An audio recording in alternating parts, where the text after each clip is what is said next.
with a purpose. Excellent. Excellent.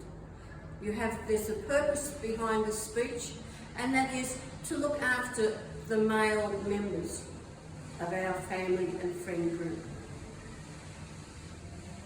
Now, a lot of these family and friend males get up in the morning and they get in the shower, and what they do is they check out their credentials. So they've got 2 testes and a multi-purpose dick. What they don't want to find is a tennis ball in the crown jewels. You know, one of those Nick Kyrgios specials. You know Nick?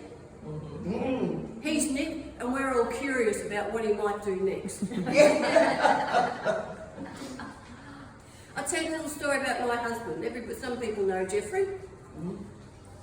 And Jeffrey said to me one day, and he said, "Have a look at this." And I went, "Oh, he got a tennis ball in his orchestra stall. Isn't that interesting?" And I'm the wife. Washing, ironing, food, entertainment. No medical knowledge required. I suggested to him that perhaps he might like to go to the doctor. And he said, "Oh, no, just a bit of swelling, you know. It'll go down in like 48 hours. 4 days later, I made an appointment for him to go and see the doctor. And the doctor immediately handballed him across to the specialist. He goes to the specialist. And the specialist says, "Jeffrey, your knacker is knackered. Surgery, next week." Jeffrey goes, "I'll be in Perth next week. Can we make it the week after?" Nothing serious, you know. So I think reluctantly the specialist said, "Okay." What he was doing was going to Perth for a conference. And this is a very important conference. It's people standing around talking about big holes in the ground and how to make them bigger. All the while, he must maintain his top 10 position in the drinking competition.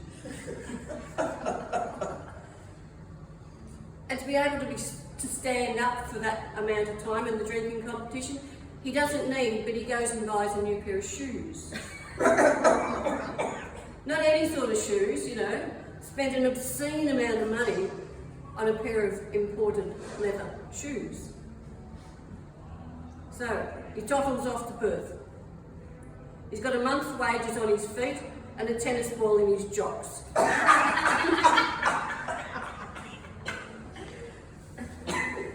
Somewhere between the booze and the big holes, he rings me. And I said, "How's the tennis ball, darling?" He said, "Tennis ball's okay." He said, "These bloody new shoes are killing me."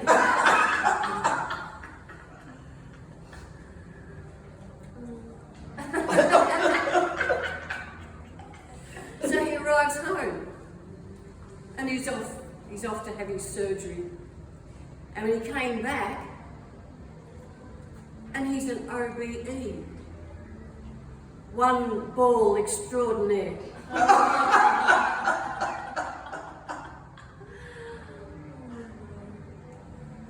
So you see, we have to look after our male people. Because maybe sometimes they find something that's not quite right, and they, like Jeffrey, say, "Oh no, it's all right," but it's not all right. I have to tell you that Jeffrey is still around, in spite of himself, and in spite of me. And his health is fine, in spite of himself. But we must always remember that our male people, our male children, have to be really looked after, and we have to make sure that they check their credentials, and if there's anything missing in the credentials or anything amiss, then they must